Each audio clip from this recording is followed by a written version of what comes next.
হজরত ইবনু আব্বাস রাদিয়াল্লাহু তাআলা আনহু হতে বর্ণিত, তিনি বলেন, রসুলুল্লাহ সাল্লাল্লাহু আলাইহি ওয়াসাল্লাম বলেছেন, যে ব্যক্তি মক্কা শরীফে রমজান মাসে সিয়াম এবং তারাবি সহ শুরু থেকে শেষ পর্যন্ত পেল, আল্লাহ তাআলা তার জন্যে অন্য স্থানের 1,00,000 রমজান মাস লিখে দিবেন।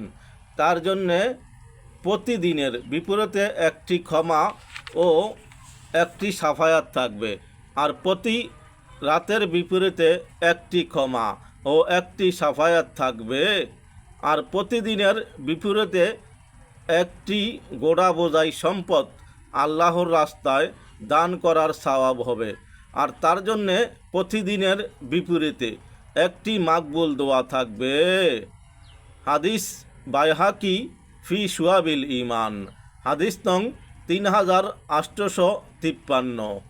তাই আসুন আমরা দোয়া করি, আল্লাহ যেন আমাদেরকে জীবনে একবার হলেও রমজান মাসে মক্কা মদিনায় থেকে আমল করার তৌফিক দান করেন। আমিন। ভালো লাগলে সাবস্ক্রাইব, শেয়ার ও লাইক করে পাশে থাকুন।